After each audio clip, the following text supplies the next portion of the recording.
Good evening, everyone, and thank you for being here. This is a very enlightening opportunity.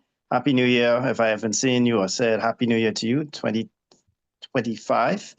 And I know Toastmasters will bring an exciting challenge in this new year. And so, without further delay, you're here to listen to how you can sharpen your skills. And we have a team, a lineup of speakers like none other. We have, I'm telling you, this is a wealth of information. We have the experts and we have those luminaries who have went on before us. And listen, I am so privileged because we have region advisors, past district directors, division directors, and persons who would have, they would have seen the core of the Toastmasters program. So I'm happy that those of you who have signed in are now here, and we look forward to others joining to really enjoy this wonderful experience. And we will have a question and answer period after all of the presenters have presented. So I would invite you to pull out your pens and paper and just take notes, copious notes. There is a lot of knowledge and wisdom that will be coming forth. And so, without any further delay, because I know you're not here to listen to me speak, you're here to hear these wonderful, beautiful, and very eloquent presenters as they lay out the topic. So, first up, I am going to call our program quality director to come and bring some welcome remarks. Distinguished Toastmaster Anson Mannings. Let's give him a virtual or physical hand clap, please. Off to you, DTM Mannings. Evening.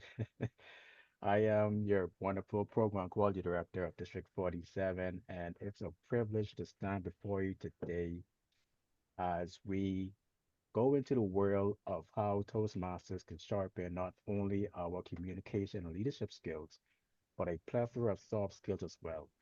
We have here four dynamic speakers who I can honestly say are experts in their respective fields of the presentations that they're going to present to us.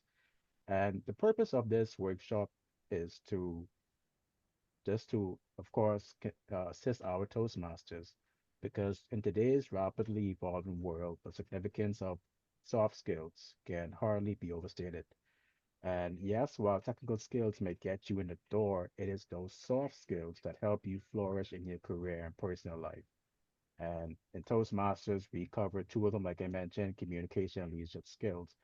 But hopefully, this workshop will expand our minds to see how we can have Toastmasters aid us in polishing or sharpening those extra soft skills. We have four here this evening that we're going to go over on. And like our wonderful host said, please ensure that your pencils and pens and notebooks are ready for those questions from our wonderful panelists, I would say. No more to say. I will yield virtual lecture back to you, our host, distinguished Toastmaster Wentz Martin. Thank you very much, distinguished Toastmaster Anson. And without any further delay, because there's a lot of information, so we are going to get right to it. Our first speaker is distinguished Toastmaster Jane Cabrera, and her presentation title is You Don't Know What You Need Until You Need It. I hope I got that right, but you don't know what you need until you need it. A little bit about distinguished Toastmaster Jane before she begins. She joined the Toastmasters organization in August of 2018 to improve her public speaking skills. She is currently serving as the Vice President of Public Relations at her home club, which is the Paul Spywalk Toastmasters Club. She's previously served as club president, vice president education, and secretary. Jane also previously served in the district leadership as an area director and two terms as Pathways chair. In 2021, she earned the designation of Distinguished Toastmaster. And Jane's favorite Pathways project reflect on your path.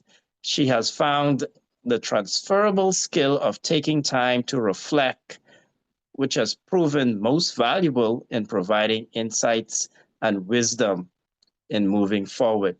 So without any further ado, let us put our hands together for distinguished Toastmaster Jane Cabrera. Let's. Thank you, distinguished Toastmaster Wentz Martin. Honored dignitaries, fellow distinguished Toastmasters, fellow Toastmasters. Happy New Year. Here we are, January 22nd, 2025. It's like a space odyssey, right? How did we get here? 2025. I have a couple of questions for you. First, I would love to know, how long have you been a Toastmaster? If you could throw that in the chat box, I would be curious to see that. How long have you been a Toastmaster? And the next question that I have for you is, tonight I'm talking about pathways, transferable skills. Transferable skills, of course, are those skills that we can gain here in Toastmasters through our Pathways education program that we can transfer or we can use in all areas of our life. So I would love to know from you, and you could throw some ideas in the chat box, and I will share some of my own experiences, but I'd love to know, what are the skills that are most important to you? And I'm just looking over, okay, so we have some very experienced Toastmasters here. So this is fantastic. I see 1 year. Oh, congratulations, Toastmaster Nadia, 1 year. But most of us are pretty experienced Toastmasters. So that is what I really wanted to know. I want to share a little bit about my own personal experiences with the Pathways Learning Program and the transferable skills that were most important to me. So let me start way back in the very beginning with that very first icebreaker speech. Now, I was halfway through my speech when the green card went up. I just panicked and I started to talk real fast so that I could hurry up and try to beat that red card. You see, timing and pacing. When I first came into Toastmasters, that was a skill I did not have. Then, let me tell you about my first difficult audience. I was brought in to speak, to give 2 one-hour trainings over the course of 2 days to a group of business owners. I was so excited. I had prepared a lot of great material. The time came for the training. The event organizer introduced me. I came to the front of the room, and the event organizer proceeded to walk out the door and left the room. Rude. Then, as I began my presentation, I noticed a lot of the participants were looking at their phones. They really weren't even listening to me. Someone even stood up and walked out right in the middle of my talk. Now, there were some people who were engaged, and I kept my focus on them. And I managed to get through the talk. But to tell you the truth, I was really disheartened. When I got back to my hotel room that night, I remembered that there was a project called Managing a Difficult Audience. And I went in and reviewed the materials. The next morning, when it was time for me to begin my training, I specifically asked the audience to please give me their attention. And I specifically asked for them to put their cell phones away. And you know what? It worked. Something else happened that day. The group was running behind time, and I confidently offered to cut my presentation by 15 minutes to help get the group back on schedule. Because I had practiced that timing and pacing, I felt confident that I could make that adjustment. And I did, and delivered the training within the shorter period of time. So timing and pacing, managing a difficult audience, confidence, those were the transferable skills that were really important for me on my journey. And I'd love to hear from you in the chat box some of the skills that are most important to you. And I'm looking here, I see providing clarity, communication skills. These are great answers. Pathways has hundreds of transferable skills. I don't have the time to go through all of them here, but I'll share some examples. How about project planning, evaluation and feedback, active listening, time management, interview preparation, networking, negotiations, leadership. All of these, as well as the ones that you've listed here, and if anyone has any others, I'd love to see them in the chat. These are all critical, important skills. Something I want to point out, though, is on my journey, I was actively engaged in the Pathways learning experience. I was following my path. I was giving speeches. When I hit the proverbial brick wall, right? So I didn't know timing and pacing was an issue until I was really uncomfortable with my timing and pacing. I didn't know about managing a difficult audience until I had a difficult audience, which comes back to the title of my speech. You really don't know what you need until you need it. So keep that in mind. I think it's an important concept that you really need to be actively walking the path and hitting those proverbial walls before you know what you need.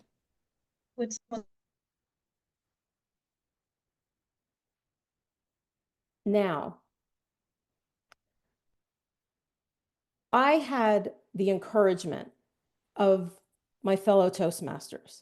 I had the feedback and I had the structure of the Pathways program. And that helped me move from one step to the next. Now, as Distinguished Toastmaster Wentz Martin mentioned in my introduction, I served as Pathways Chair for 2 years. Not only did I train lots of Pathways trainings, I trained the trainers to deliver Pathways trainings. And, you know, life happens. I moved, my schedule changed. I hadn't been in Toastmasters for a little bit. So I want you to imagine a couple weeks ago when I logged on to Pathways for the first time in, I don't know, months, and I didn't know where anything is. Like the new Basecamp module came in, where'd everything go? And I can only see some of you on my screen. I'd love to see a raise of hands of how many of you have even logged in recently? Oh, good. Thank you for that. And how many of you are kind of in the same boat as me? Like, where'd everything go? What happened? And I'll be honest, at first I was like, oh, goodness. I almost picked up the phone to call Anna, my vice president of education, to say, tell me what to do. But I thought, you know, Jane, beginner's mind and self-reliance. These are important concepts. So I took the time, I blocked out an hour, I went onto the Toastmasters website, I found that tutorial that I knew would be there. And you know what? I was actually thrilled with the changes that I realized had been made in the new Basecamp. So especially for those members who have been around for a really long time, you know, we can get used to something, and then when it changes, it can be a little flabbergasting. I know it was for me. But I want to share with you 3 of the features of the new Basecamp that, quite frankly, I was really excited about having been Pathways chair, not only was I intimately familiar with the Pathways program, I was intimately familiar with the complaints about the platform. And I was really excited to see that Toastmasters has addressed a lot of them. So let me share 3. Number 1, it is now accessible on your cell phone. It is cell phone compatible, and I have signed in and looked it up on my own cell phone, and I have to tell you, the layout is actually really beautiful and really usable. The next thing is, do you remember that assessment before? And there were those series of questions that as you went along, they really got pretty repetitive. And so you would click, click, click through, at least I did. They have changed that and replaced it with something called Know, Wonder, Learned. And it's like, what do I already know? But there's a blank space for you to fill in your own answer. What do I wonder? And then when you've completed your speech, what did I learn? I found that this really personalized each project to specifically what I'm trying to achieve. And I can capture that information right there within the project. The third thing that I'll point to is the evaluation. There is a form now that within your project where you can enter the date you're speaking, the title of your speech, and then you can select, there's a drop down that has members of your club. You can select the person who will be evaluating and send it to them. They complete the evaluation, they complete the form online, and they email it back to you. That process has really been streamlined. We tested it, it's beautiful. And I was just really pleased with these and other changes that are in there. So at this time, we're at the beginning of a new year. This is my invitation to each and every one of you. I want to really invite you to try Pathways again with that beginner's mind. Take the time, watch the tutorial, go back in there. Commit to completing a level. This way you can really take your time, do the work, engage in the program. I think you'll find what I found. I'm excited now to share this with new members. It's a really nice, usable platform. And again, really dive in, do the work. It'll be good for you. It'll be good for your club. And remember that as far as the skills that you want to attain, you don't really know what you need until you actually need it. DTM, Wentz Martin. Thank you so much, fellow Toastmasters and guests. Let's give distinguished Toastmaster Jane another rousing round of applause. I realize that I really don't know what I need until I need it. Thank you for that speech, distinguished Toastmaster Jane. Fellow Toastmasters, we're moving right up to our very next presenter. And this very next presenter is distinguished Toastmaster Natanya Walker, past district director, past reason advisor, and the presentation title is Leading with Heart, the Power of Emotional Intelligence. I think I really need to be paying a lot of attention to this session. Let me tell you a little bit about distinguished Toastmaster Natanya before she begins, because she is a professional executive leadership coach and trainer specializing in helping leaders improve their ability to lead teams, which is what we do in Toastmasters, and cultivate positive relationships and navigate complex organizational dynamics. Her goal is to empower leaders to increase their value and maximize their potential and achieve their next level of professional success.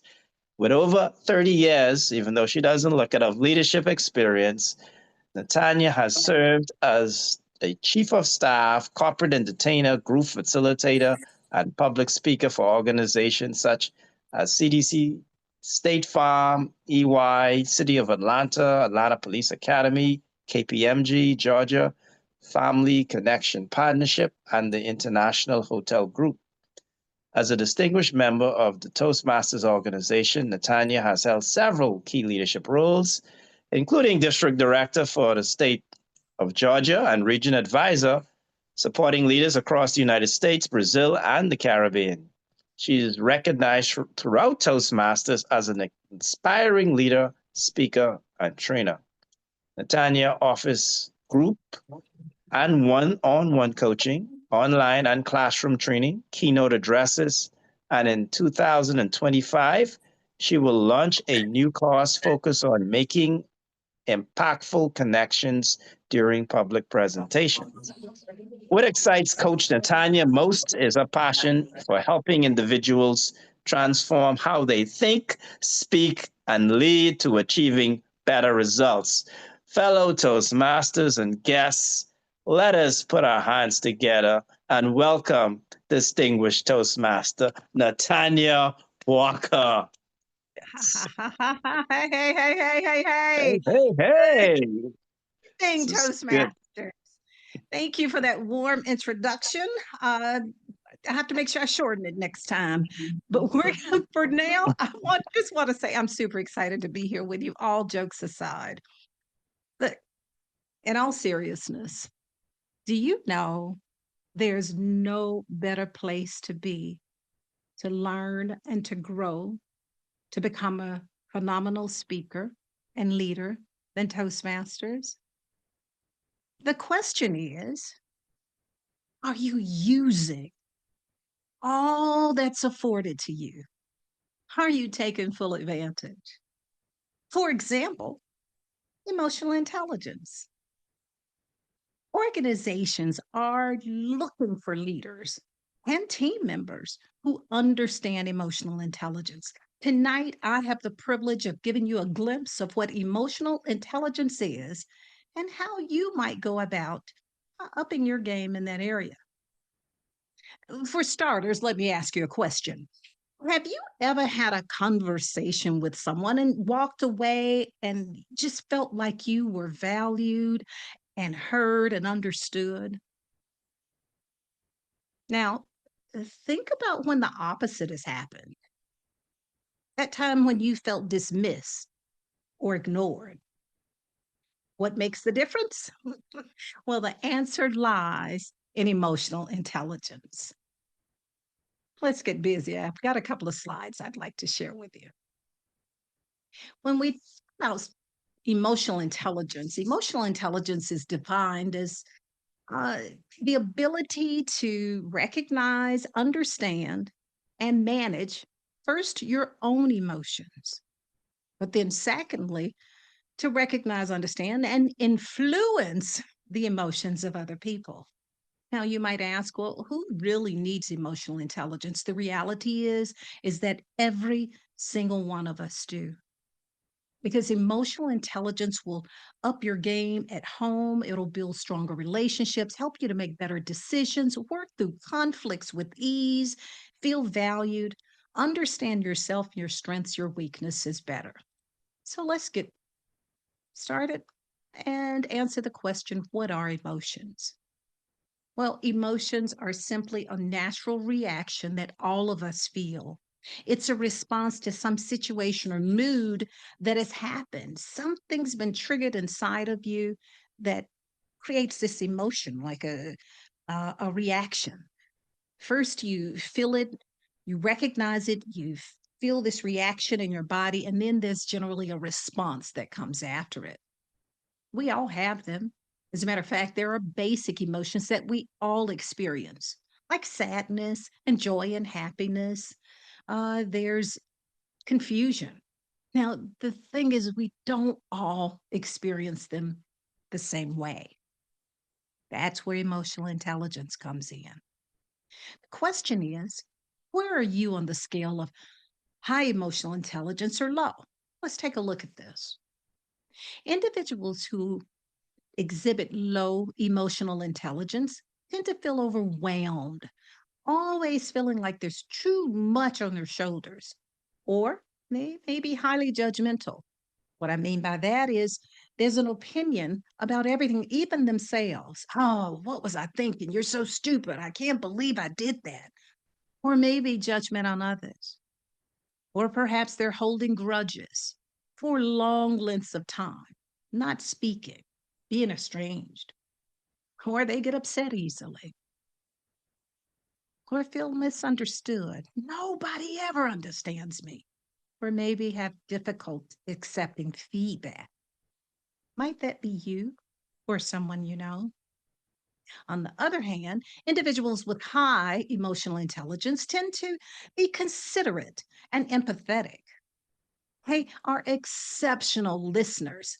They know exactly how to make people feel heard because they're really listening and they're self motivated and goal oriented and they're not judgmental at all. As a matter of fact, they're easy to be around. And as far as leadership, well, they're really good at it. Organizations are in demand, or should I say, people with high emotional intelligence are in demand at organizations. They value people who operate this way. I mean, think about it. Isn't this the type of person or persons that you would want to work with or for? So let's talk about how we get there, or exactly what emotional intelligence is. There are five main components of emotional intelligence. There's self awareness, self management, social skills, internal motivation, and empathy. Let's look at them quickly. First is self awareness. Self awareness is about you getting in tune with yourself. Like what are your weaknesses? What are you really good at? Or what are your blind spots? For me, I knew I could come up with ideas a lot. And I saw where people would be annoyed when I come and call with another idea. It wasn't until I really started to understand that ideation is one of my strengths. I'm really good at that. Becoming aware of that was important. It put me at ease in terms of how I show up in the world.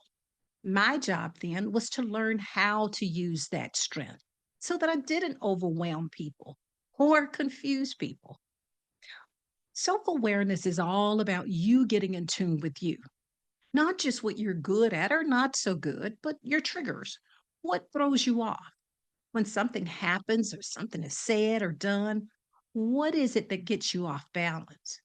Also, reflecting on your behaviors, how you're showing up, and asking yourself questions. Oftentimes we think it's not so good to talk to ourselves. Well, I beg the difference. It's really good when we take time to ask ourselves questions like, how should I handle this? How can I do it differently? Why does that bother me? The second component of emotional intelligence is self management. Now, this is where we come in and we take full responsibility for things that we're in charge of. It's like accepting accountability or our values and goals, sticking to those and not deviating and learning. I mean, continuously learning over and over. The world is changing so swiftly. It's so important that we do that. And not just by textbook, but by the people around us. And Toastmasters, no better place to learn. As a matter of fact, had the privilege of leading a panel this past weekend, and there was an accountant, and there was doctor, and there was a technical professional. I mean, people around us are coming or in our midst with all kinds of experiences and perspectives to help us grow. The ways to learn. The third component is internal motivation. In our organization, it is easy for us to clap for other people and build them up, and we get excited when somebody's cheering us on. But high emotional intelligence indicators are people who can motivate themselves, who sets goals, who has a positive mindset and is constantly working toward achieving their own goals, even if they're challenging. The fourth thing are your social skills. This is where now it's not so internal focus, where it's all around your self awareness and your self management, or you motivating yourself, but now it's all about everyone else externally. Are you paying attention to what you're saying or what you're doing that may influence how they feel? Or are you picking up on cues that people are giving you in terms of uh, what their state of mind is? Are you asking questions to gain an understanding or get more knowledge? Look, there are tons of ways to practice becoming more emotionally stable in our organization. I want you to try some of these. And then the last one, and this is my favorite one because I think it encompasses everything, and that's empathy. Even being empathetic for yourself. That means you're putting yourself in yourself shoes or someone else's and seeing it from their lens, thinking how they think, and being aware of the aspects that make them show up the way they do. Now, let's talk about some ways, real quick, how you can gain control of your emotions and become more emotionally intelligent. One is by identifying your triggers. We all have them. What is it that's causing you to get angry or become sad or joyful? Is it something someone says? Is it something someone does? Do you show up in a place? Sometimes you play music and it feels good. What is that? In order to become emotionally intelligent, it's important that you become aware of that. And when you feel it, that's where the management of the regulation comes in. You begin to ask yourself questions. Is that the way I really want to feel? What should I do with this feeling? How do I really want to behave? And when it becomes too much, well, you take deep breaths, like pursing your lips. You can try it now. In through your nose. Let's do it together. In through your nose and a deep breath, pursing your lips and out through your mouth. Let's do another one. In through your nose and out through your mouth. Look, emotions are real. And by no means am I or anyone else suggesting that you should ignore your emotions. You shouldn't. You should feel them. They're real. The question is, will you feel them for the moment or will they stick with you for years? Try breathing. Here's something I want to, before I move on from the breathing. When we tend to get nervous or anxious or upset, we tend to hold our breath and not even realize it. We clench and almost stop breathing. When you feel yourself being triggered, just pause and breathe. Another one is meditation and mindfulness. There's something about stealing away and being quiet and just calming ourselves. No thoughts, no interest, no noise, just still. Now, for some, that's a little bit difficult. What I would suggest to you, you don't have to get into a sitting position other than in your chair. Sitting upright and simply breathe and be still. But it makes a difference. Journaling is another good idea. Find you a nice book and start to write down your thoughts. What happened today? What did I do well? What did I accomplish? What can I do differently? What made that come up for me? Right? Take the time to take pen to paper. I always say magic happens when pen meets paper. And then take a break. Walking away from certain situations can reset you. It can calm the atmosphere. Maybe write that text message the following day, or at least take a break and don't do it right away or respond immediately. Also, you'll want to watch your verbal communication because, well, that's how we get our points across. We share it with other people or them with us. First thing is active listening.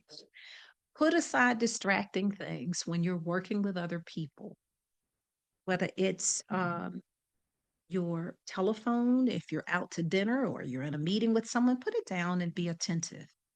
Don't interrupt the speaker. Show them that you're listening by nodding or your posture, like leaning in. Encourage the speaker by saying things like, "Oh, I see," or "Hmm." And then paraphrase their message so that they can be certain that you really did hear them. And when the speaker's done, give them feedback. Other ways that you can show other people through your social skills is by asking questions. Questions are a great way to enhance relationships and interaction with people, build connections. Look, when you don't know what to say, ask a question. It will start a conversation going. And then just continue to build on it till you find an area where the two of you connect. And by the way, when you ask people lots of questions about them, they think you're smart because you're interested in them.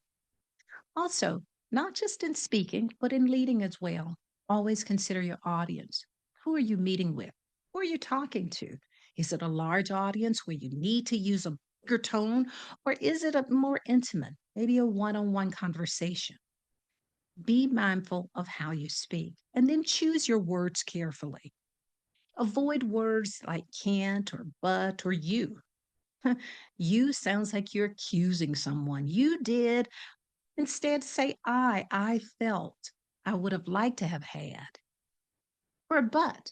That's another one. I didn't realize for years. I thought I was complimenting people. Oh, that was good, but I had no idea that I was negating everything I just said when I used but. Instead of but, try using and. I like that. And what if we also, right? Try and. Watch your body language. Remember, closed and open. It makes a difference. Open is broad. So when you're in meetings or on Zooms, be mindful of how you're showing up. People are watching you. After all, when you change, everything changes. More than anything is this. In our organization, with all of the people around you, you have every opportunity there is to mankind to interact with people who are different from you. If you only seek out people just like you will miss the goodies that are embedded in our organization. Instead, improve your emotional intelligence by becoming more self aware of how you're showing up. Learn how to regulate and manage your behaviors. Watch the triggers, they'll let you know. And then motivate yourself, push yourself to do better constantly. Be mindful of how you're interacting with others through your social skills. And then finally, empathy. Empathy is so important in everything we do. Use your opportunity as a Toastmaster leader, whether you're a member, a leader of a club in the district, whatever interactions you have, use that opportunity to practice your emotional intelligence. You'll be glad you did. Back to you, Toastmasters wins. Oh, fantastic. Fellow Toastmasters and guests, please let's give distinguished Toastmaster Nathaniel Walker another round of applause. I am loving these presentations, and I'm getting a lot of copious notes. And so we are going to move right on because I know there are tons of questions and you're just bubbling over to send those questions or put them in the chat or ask them when we move to the Q&A session, which will be after our fourth speaker. So fellow Toastmasters, without any further delay, we will welcome our third speaker. And this speaker is a immediate past district director. Her name is Distinguished Toastmaster Louis Margolin. And her presentation title is Team Building and Management. Team Building and Management. Here's a little bit about the bio of Distinguished Toastmaster Louis. Now, I am tempted to go off script because I've worked with her, but you know what? We're going to stick to the script and tell you that Distinguished Toastmaster Louis has been an officer in at least one of our clubs since she joined Toastmasters in 2012. She's currently a member of one online advanced club and two in-person clubs. She is an officer in each of her clubs. This woman loves work. She is the epitome. If you look in the dictionary of helium hands, it will be a photo of Louis Margolin, hands up, volunteering for everything. And she gets it done. She's sponsored more than, get this, 131 Toastmasters. And I'm not just saying this because she was my immediate past district director, but Lewis loves Toastmasters so much because it provides her the opportunity to mentor people and help them discover their inner light. She believes nothing is more rewarding than helping people find their confidence and voice. Toastmasters makes her heart sing. Lewis has led incredible teams over the years and has learned much about team management. And if you watch her grow through Toastmasters, you've seen her impact that she has had on this district. I even remember her getting an award at the international convention.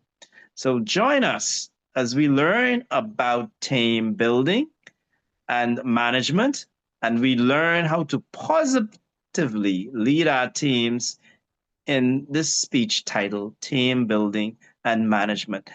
Fellow Toastmasters and guests, let's put our hands together for distinguished Toastmaster Lois Margolin. I love you, Wens. That was awesome. Thank you so much. I am following two amazing speakers. I will tell you, I speak kind of fast, so I hope you have your listening ears on. But my first question is, raise your hand. Have you ever been in a team? Have you ever been part of a team? Oh, look, almost everybody can say yes.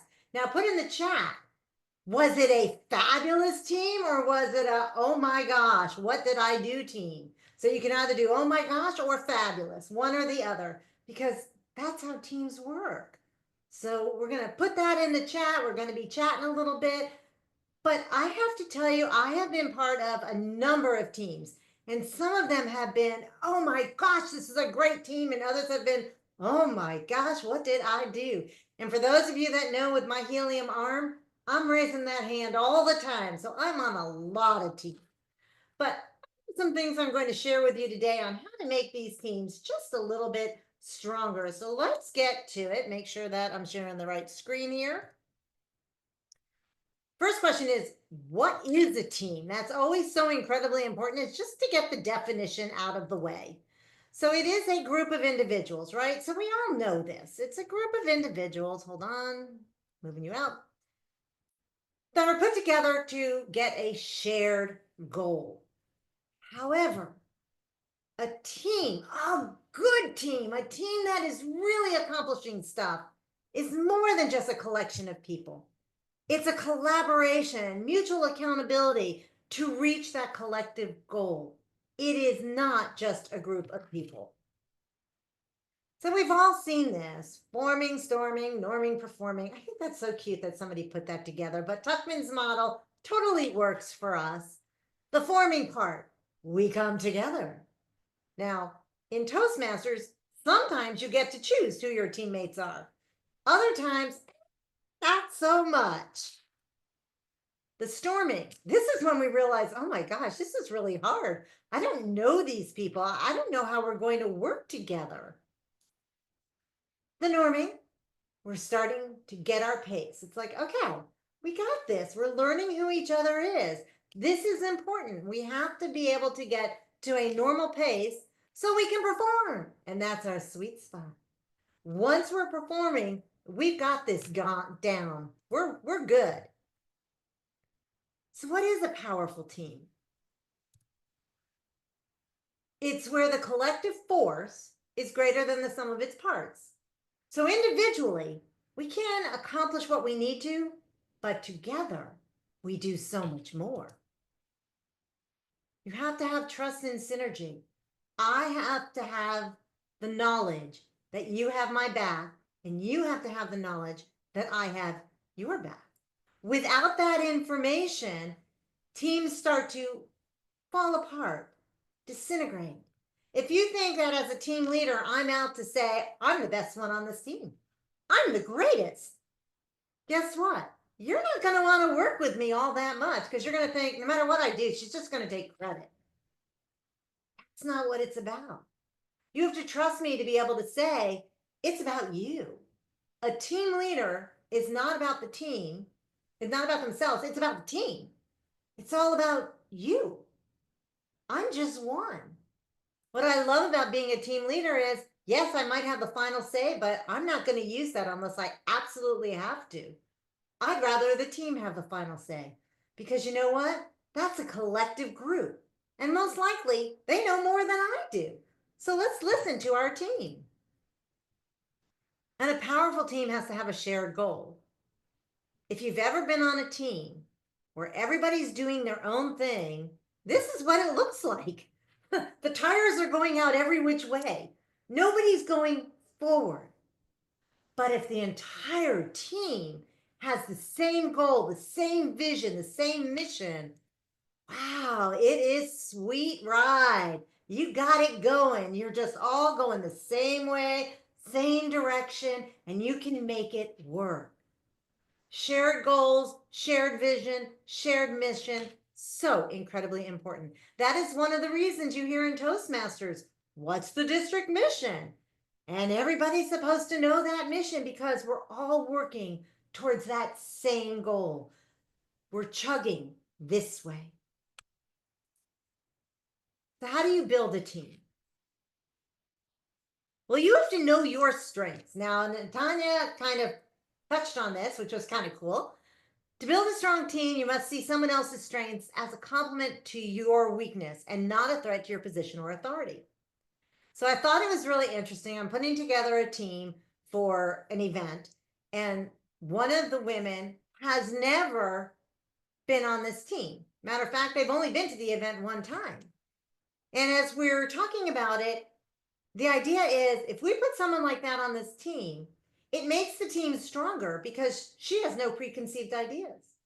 She's not going to come back with that's the way we've always done it. Don't you want that president or VPE of your club who's able to come up with those unique ideas and doesn't say, that's the way we've always done it, arms crossed, closed, I'm done. No, you want that president, that VPE, that's a visionary, that's looking forward, that's coming up with ideas. And just because they don't think like you, wow, that gives you the opportunity to make your team stronger. If I can get someone that knows Canva and how to market and how to do SEOs on my team is much stronger because that's not my strength. Don't be afraid of your weaknesses. Find the people who can complement you. Build that diverse team. You cannot have people who think like you. And a few years ago, there was a speaker at Toastmaster International that said, think differently. And I took that to heart. And I've always thought, you know what, when you get into something, don't be afraid of putting your ideas out there. You might frustrate the heck out of the management, but that's okay. Because if you don't put it out there, you'll never know whether or not it's a good idea. And stay in your lane, keep from swerving. So one of my favorite stories is when I became a club growth director, I walked in, y'all know Shakira Taylor was my district director, and I was like, oh, I want to put on an event for membership, and I want to put on an event about open houses, and I want to put on an event about this and about that and about this. And Shakira said, I'm sorry, are you the program quality director? No. Well, that is the role of the program quality director. Oh, okay. So if Austin wants you to put on those programs because Austin was the PQD, then we can talk about it. But that is his role and not yours. Oh.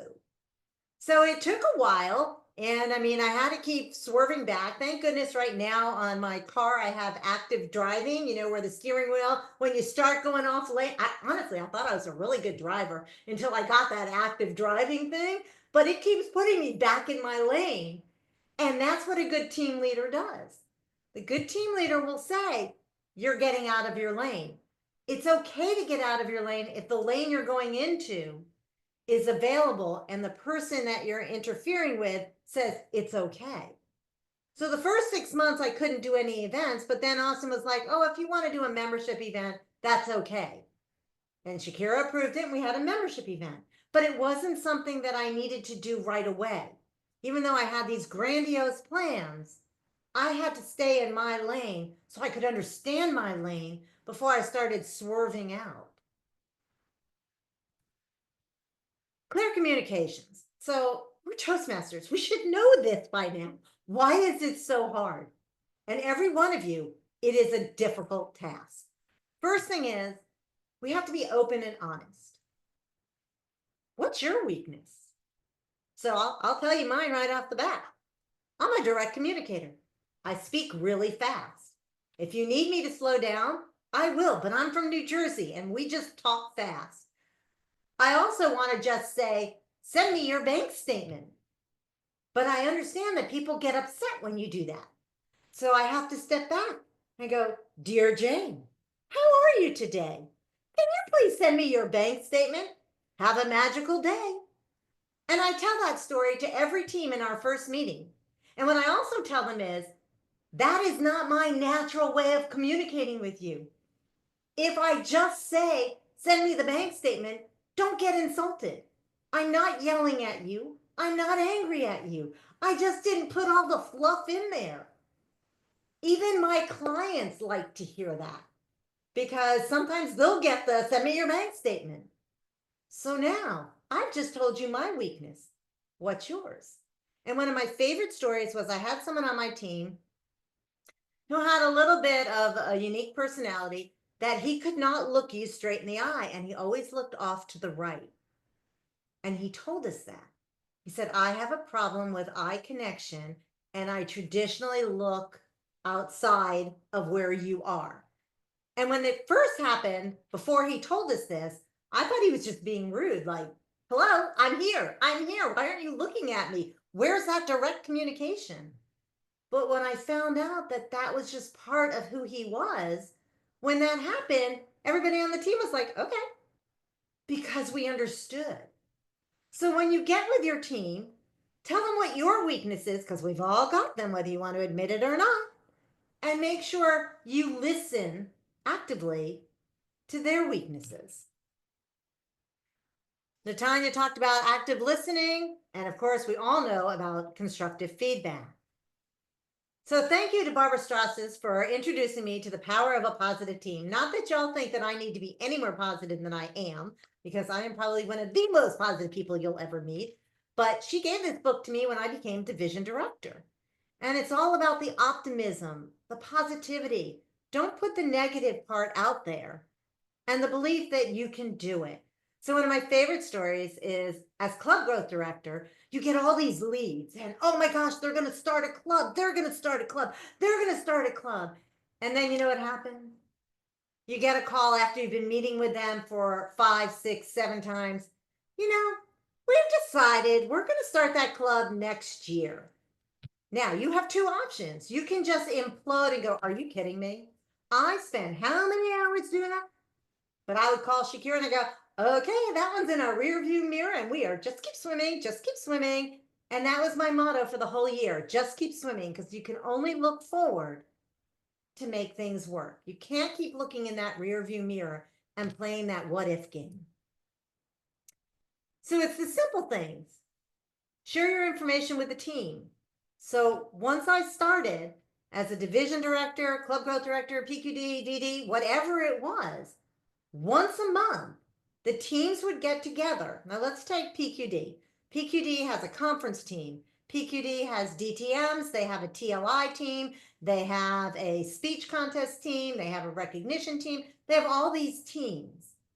And once a month at 7:30 a.m., because my team could not meet at night, at 7:30 a.m. once a month, we would all get together and learn about the other teams.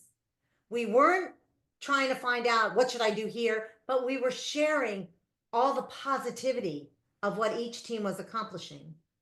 But if they needed something, this was a great opportunity to say, hey, I'm not going to be at this contest. Can someone help me? Or I need an extra set of eyes to look over this document.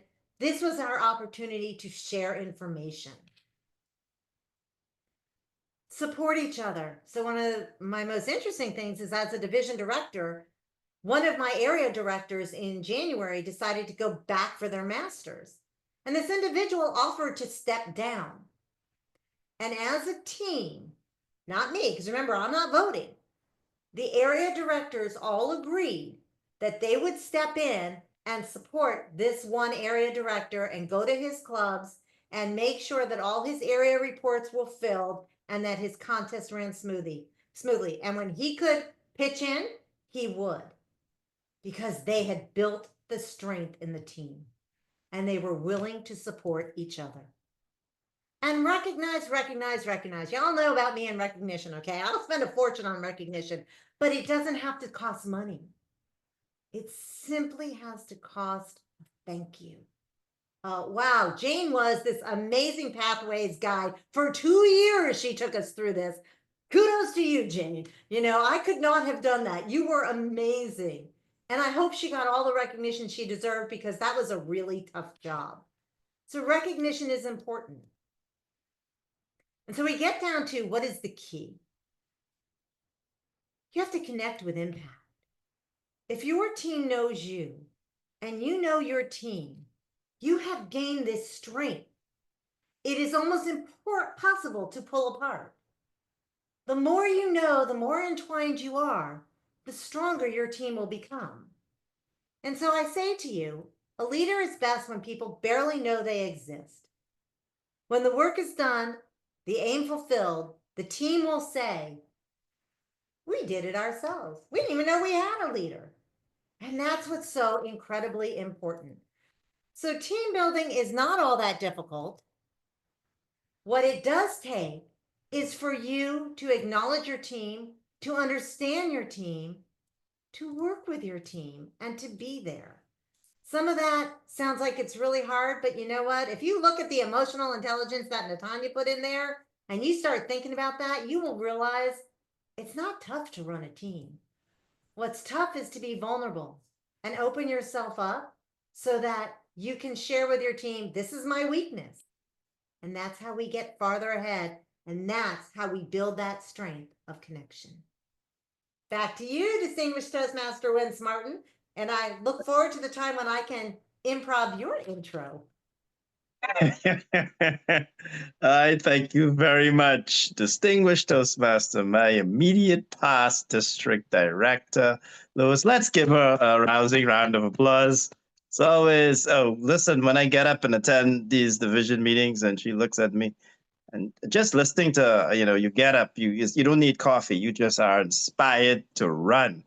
And so I am excited always to listen to distinguished Toastmaster Lewis. And I'm sure, fellow Toastmasters and guests, you will be excited to hear our fourth presenter, not because he's the fourth presenter, but because of who he is. And he is our current region advisor. But I do see some hands up. So if you don't have a burning question, once distinguished Toastmaster Dwight Jones has completed, then we will move into question and answers, where you're invited to raise your hands in the chat or put your questions in the chat, and our distinguished Toastmaster Anson Munnings will read them off, or if you wish to read them off yourselves, because this is about sharpening those soft skills, which I know that I sorely need. So without any further delay, as we are educated and enlightened, I am going to introduce our final speaker, and he is distinguished Toastmaster Dwight Jones. His presentation title, Resolving Conflict, Building Bridges, Not Walls. There's something about that presentation. I don't know if it had anything to do with what occurred on Monday past, but resolving conflict. Born and raised in Birmingham, Alabama, Dwight Jones has been on an incredible journey of personal and professional growth. He has been married to Miss Teresita for 30 years and has 3 girls, Latoya, Tiffany, and Tamia, 2 grandchildren. Dwight attended the University of Alabama. I always get this in trouble, Dwight. Tuscaloosa? Yes, sir. I was practicing. I was practicing just for you. Dwight earned his BA, Bachelor's of Arts in Business Administration from Mercer University in Atlanta, Georgia. And since 1999, Dwight has been a member of Toastmasters International as the 2012, 2013 district governor, as it then was, for the state of Georgia. He led over 6,000 members, 13 division directors, 65 area directors, 2 program quality directors, and 2 club growth directors. Dwight was the chief ambassador for the Pathways Education Program for Toastmasters International. He's employed as a business underwriter with State Farm Insurance Company, where he's been employed for, get this, 27 years. He doesn't look that old, but nevertheless, Toastmasters is the best organization in the world for personal development. The benefits of Toastmasters are amazing if you take advantage of what it has to offer. It changes lives like no other organization on the planet.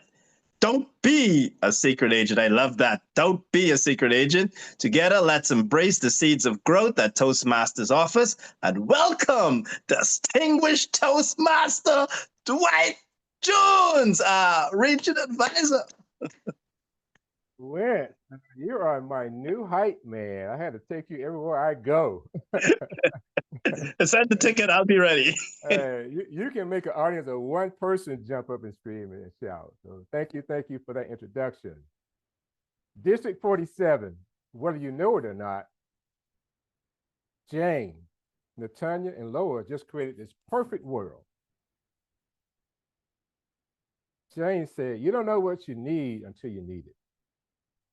Natanya gave you the most intelligence on how to just deal with life itself. And Lois said, you know what? This is how you work as a team, management, and build it all together. Now put all of that together in your toolbox and put it in the trunk. Because life is not always like that. Because sometimes you may have a disagreement. So let's talk about something that's somewhat popular in today's world. It's called conflict. Now, sometimes we agree with people and we're okay with it, and sometimes we're not. So today I want to talk about resolving conflict, building walls, not bridges. I have 6 topics on the agenda I want to deal with. The first one, common causes of conflict. The elephant in the room, communication techniques for dealing with conflict, tools and strategies for resolution. And I'm gonna give you 10 reasons why you should resolve conflict. And finally, no matter what you hear today, 7 things you will remember before you leave. Common causes of conflict. Sometimes it's miscommunication. You may have thought you heard something, but that's not what they meant.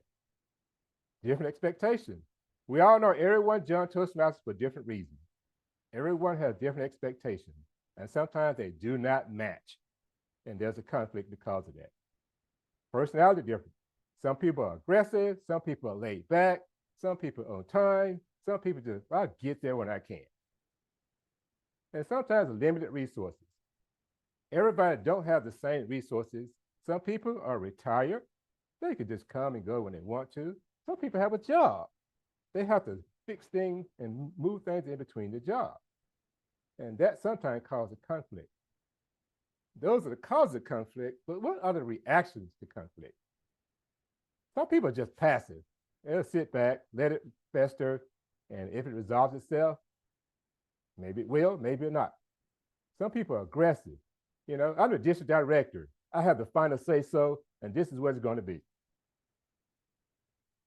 Some people are assertive. They want to make sure that things work correctly. They want to make sure that things are win-win. Now, having known all of that, sometimes conflicts are caused because guess what? We don't address the elephant in the room. Now think about that.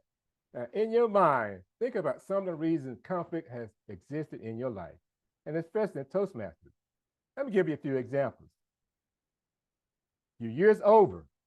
I need a password to the website, and this person don't want to give it up. and you go back and forth through email, and all of a sudden, conflict is caused because of a password. Or you have an agenda. This person has the agenda. This is what we want to do so we can end on time. He goes off script and do what he wanted to do. Or it could be a hybrid event. Well, I want to be in person. Well, I want to have a hybrid event so everyone can see it. Well, no, if they want to come, they need to show up in person. That could cause conflict. Rules and policy enforcement. Dispute can emerge on how closely members enforce the rules or know the policy. Everyone reads the book, but sometimes we interpret the rules differently. One of the most popular things we have conflict about is leadership style. We all know if you're a district director, program quality director, club growth director, you have that tag for 1 year. If you have to continuously tell people what your title is, you have a problem. For example, I'm a regional advisor. I can't go home and use that in my household. Hey, I'm at home, baby, I'm home. Where's my breakfast? That's not going to work at home with me because nobody really cares. So sometimes leadership style can cause conflict. Scheduling meetings and logistics. Disputes can occur over meeting times, venue availability, special events. Some people want to do open house on this day or that day. And just like Laura mentioned earlier, hey, I got these ideas. I want to do this. I want to do that. And the district director said, oh, wait a minute, pump your brakes. That's not your role. You want to make sure that we're all on the same page. What about interpersonal issues? We all have different personalities. Some people are laid back. Some people are aggressive. Some people are selfish. Some people are dictator style. All those things exist and they cause conflict. Now, because the conflicts exist, there has to be some type of communication that we have to use in order to resolve conflict. So what are they? And some of this you have heard in some of the presentations we had today. It's so amazing how all these things tie in together. Active listening. In conflict, it's essential that we have active listening. Listening without interrupting. If you have a meeting about conflict, person A is speaking, don't interrupt that person. That's not what I said. Well, that's not, okay, let's go back. Is that now how you said it? Is that not what you said? Sometimes that's not how I said it. Well, did you say that? That's the question. Listen without interrupting. Reflect what you hear to ensure clarity. Maybe you don't understand, so reflect back what that person said to make sure you understand what was really said. And we all have to deal with empathy. You don't have to agree with the person, but at least listen with empathy.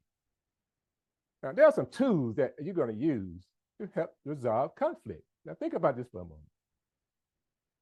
I'm going to give you 3 tools: I statement, neutral language, and open-ended questions.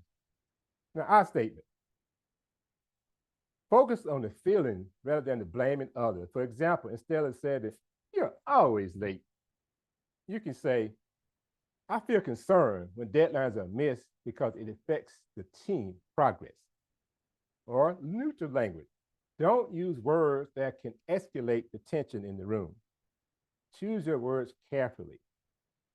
And finally, open-ended questions. Do not ask questions that can give a yes or no answer. Encourage dialogue. What do you think about the best approach? Keep these conversations constructive, but you want to ask questions that cause the person to speak to each other. Now, we're going to put all that together and let's put it into a framework. Now, here's the framework to use in any conflict situation. First, what we need to do, identify the issue. And we're going to sit around the table and put this together. We got to understand the perspective. Why are we here? Collaborate on solutions. As district leaders and Toastmasters, we want to make sure we come together and collaborate on how can we resolve this conflict. And once we put that together, we have to agree on a plan. And make sure the plan is something that everyone can follow and make sure it's actionable. We want to follow up. It doesn't make any sense. We put all this together. We have this meeting. We come up with a plan and we just throw it out there and hope it works. We got to follow up on it and make sure we make some adjustment if we have to. And guess what? This framework works in any situation, both personally and professionally.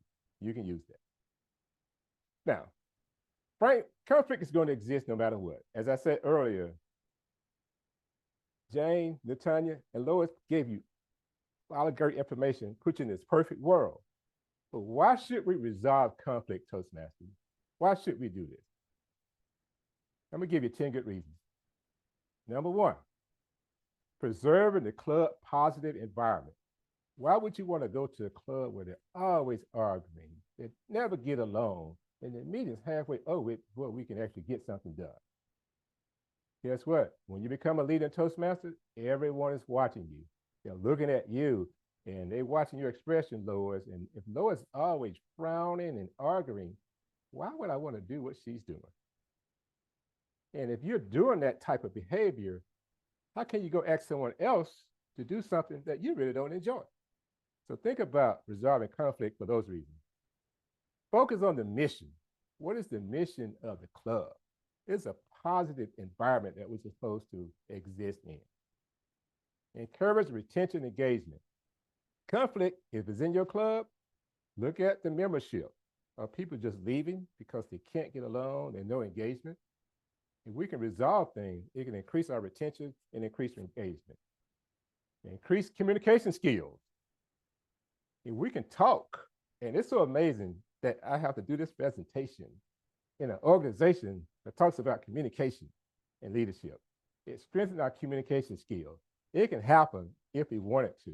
Use that emotional intelligence that Tanya talked about. And sometimes, guess what? We don't know what we need until we need it. And all this can gather with team building and management. We're going to put all this together. We're going to wrap it up in a nice bow so you can take this with you when you leave. Number 6, it builds stronger relationship. We don't have to all agree. We don't have to go to lunch together. You don't have to buy me something for Father's Day. But can we get along? It's for the cause of the club. Maintain club productivity. If you got 30, 40 members in your club and it's April, you got one goal, what is going on in that club that you can't get anything done? And it promotes a culture of respect. For example, if I come visit your club, Natanya, and I look around and like, man, no one's talking, there's some communication. What is going on in this club? There's a lot of conflict going on. Will I come back? Yay or nay? Prepare for real world challenges. Conflict is going to happen no matter what. As I said earlier, Jane, Natanya, Lois gave you this nice bow that you can use, take it anywhere you want to, but conflict is going to happen. So this type of strategy can help you with real world challenges. And sustaining the club legacy. We want to make sure that no matter what, that we sustain our club legacy. I belong to a club, Alpha 289, and we just celebrated our 80th anniversary. And we recognized a young lady many years ago because she kept the club going. She always had membership on time. She made sure everyone paid their dues because there are times when we almost closed that club. Sustaining the club strategy, if we can get rid of the conflict. It doesn't have to happen. We have to want to do it. Now, you heard Jane, you heard Natanya, you heard Lois, and we heard a lot of information about conflict. Now, no matter what you remember this evening, I want you to remember these 7 things. Start with the core value. Core value integrity. Remember, we match our actions with our words, demonstrate honesty and trustworthy, communicate with sincerity and thoughtfulness, have the courage to acknowledge our mistakes, and always strive to do the right thing. Number 2, respect. We treat all with dignity, welcome diverse perspectives, acknowledge all contributions, believe that all have positive intent. No one really wants to do anything bad. Practice mutual accountability and critique, but never demean. Again, critique, but never demean. Number 3, service. That's why we're here. We strive to provide high value, exceptional support by being responsive, attentive, and passionate and fulfilling our duties as individuals and as an organization to all. Because we step into these roles, and hopefully when you step into these roles, you want to do it with passion. But more importantly, we want to do it with excellence. We consistently strive to meet or exceed expectations by upholding the Toastmasters promise, nurturing a collaborative environment, innovating delivery, creative solutions, and optimizing quality to produce superior service. I just gave you the core values of Toastmasters. If you can remember those things, you can reduce conflict. Conflict is never going to go away, but you can reduce conflict if you remember those 4 things. I got 3 more for you. No matter what you remember, if you don't remember anything else that was said today, remember these 3 things. Do what you're supposed to do when you're supposed to do it, and do it the way it's supposed to be done. And if you do all of those things, you can reduce conflict. We can use that emotional intelligence. Then we'll know what we need. And we'll use team building to make all this one happy family. Conflict can be in the trunk of your car just in case you need it. But hopefully, the first 3 speakers is what you will need the most. And what I have, just in case you have a flat tire, you can pull out the conflict resolution toolbox and resolve your conflict easily. Wentz, I'll turn it back to you. Yes, sir. Listen, let's give the distinguished Toastmaster Dwight Jones another round of applause. Thank you, DTM. Dwight Jones, you brought it home. You're like, this is the 4x1 relay, and you just encapsulate the previous 3 speakers. You took that baton and you brought it through the finish line, and we did it in record time. Actually, speaking of time, we have a few minutes for question and answers. And I am telling you, I know we have some dignitaries in the room. I think I glimpsed our district director, distinguished Toastmaster Price Polonese. And I'll ask, of course, the program quality director to assist me in terms of if you have questions, you can put them in the chat. If you have comments, also in the chat, we'll allot about, perhaps some 5 to 10 minutes before we conclude our program and call our PQD back to say goodbye. So fellow Toastmasters, you can raise your hands at this time if you have questions for any of our presenters, or if you even have comments. The floor is open. Well, I do have a question. I like to, just get right out there. And I learned that from my district director. So I'm raising my hands with a question. Where do we get these presentations? Are they in a book? Do we have to do a special TED Talks, or, these presentations, or are they going to be, made available to our listeners? Your PowerPoints, or I know a few of you used a very good PowerPoints. So that is just a question, just in case someone is thinking it. Oh, you actually, Anyone? Anson.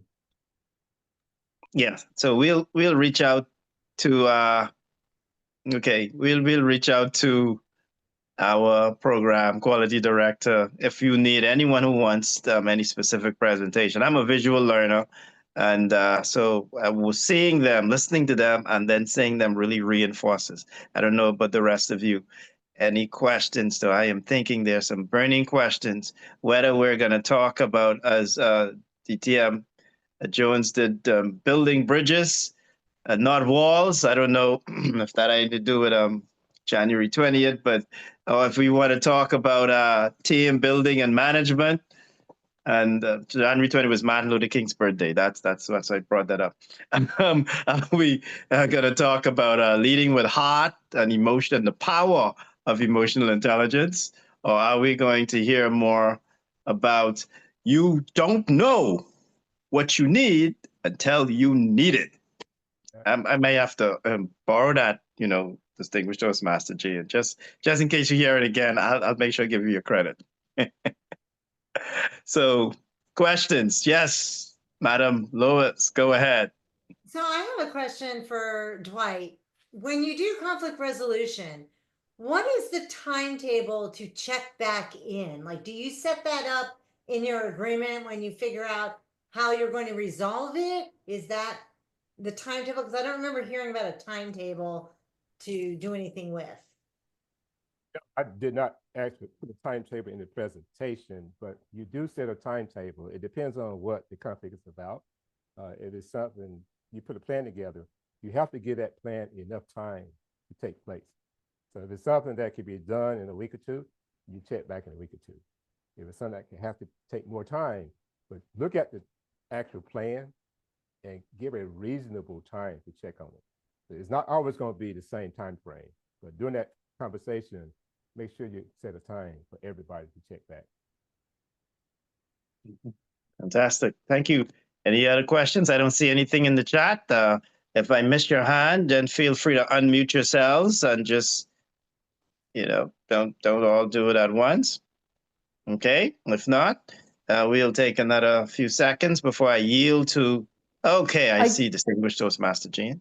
I Oh, there's see, hands up. Okay, you go see ahead. some hands, okay. And I just saw in the chat, somebody asked, is this meeting recording available to all the clubs?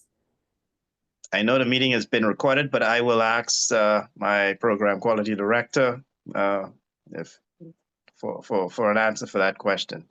And Yes. the GTM Anson, is it Yeah. available for all the clubs? Yeah, the card will Yes. be made available soon as possible on our district YouTube page. Okay. Thank you very much. That's your answer. Yes, it will be available on the district website. The Distinguished Toastmaster Jones, your hands up. Yeah, just a comment. Before this event took place, I did not talk to Jane. I did not talk to Lois, Natanya. Just so amazed that all these presentations kind of connected together. And it goes to show you, when we have events like this, you should not miss them. In a district with a lot of people, we should have more people here, but I hope you make this recording available to the whole district. And I love events like this because I learn a lot from Jane. That phrase, I'm going to use that. I'm going to steal it from you. I hope you allow that. And team building. We heard many team building presentations, but we always learn something different. And emotional intelligence is one of the hottest topics in the world today. Talks about you as a person. So I think Anson, I'm not sure how these topics came about, but great job today putting it all together and making it all connect. Yes, thank you so much. Fantastic. So you and I will be paying royalty to Distinguished Toastmaster Jane for borrowing her. I'll probably have to pay you royalty for, don't be a secret agent Toastmaster. I love that. Really. But fellow Toastmaster, I think Distinguished Toastmaster Natanya Walker. Yes, ma'am. Thank you for that. This has all been awesome. Excited to be here. Just wanted to let you know I found a handout that I typically use outside of Toastmasters, so I put it in the chat, and I see Lois has done the same on team building. So hopefully you all will find those handouts helpful. Yes, thank you so much. Fantastic. So fellow Toastmasters and guests, if you don't if you didn't take notes, there are some handouts, but please connect with it before we end the meeting, which will happen in about 2 or 3 minutes. Before we do that, I will call our program quality director, Distinguished Toastmaster Anson Manings, back to the lectern or the virtual lectern to close out this show. Thank you so much. It was a pleasure being your host. I had an enjoyable time, and I've learned a lot. I've learned things that I didn't know I was supposed to know, and of definitely emotional intelligence. That's definitely something I definitely need to learn more of, and of course, team building and management. Well, you always need that in the world because you will always work with a team, and if you're not working with a team, you're in deep trouble. And of course, I have to learn to not build walls but bridges. So, fellow Toastmasters, it's truly a pleasure. And as you heard before, this was very inspirational, and the topics, the synergy between the speakers, oh, absolutely amazing. Over to you, Mr. Program Quality Director. Thank you, our wonderful, illustrious host, Distinguished Toastmaster Vance Martin. Thank you to our wonderful Toastmasters for spending time of the Wednesday evening to sharpen those skills that I'm pretty sure our wonderful presenters have provided a plethora of nuggets, wisdom nuggets on how to become a better team manager and builder, how to build those bridges, And of course, the wonderful world of pathways can lead to so many transferable skills. And of course, the wonderful skill that is emotional intelligence. As I stated before, this recording will be made available on our YouTube page as soon as possible. And if you have any other questions that may not have come to your mind this evening, but would like to reach out to our presenters, feel free to email them to me. And of course, I will forward them on to our wonderful presenters. There be no further questions. I want to thank each and every one of you, our wonderful presenters, distinguished Toastmaster Ray Jones, our wonderful region advisor, past region advisor Natanya Walker, distinguished Toastmaster, the helium arm herself, distinguished Toastmaster Lois Margolin, and distinguished Toastmaster Jane Cabrera. Thank you, one and all. I now bring this sharpening our skills workshop to a close. Thank you. Night, everybody. Thank you again, Goodbye, Anson. everybody. Good Have a night. great week. Good night, Good night, everyone.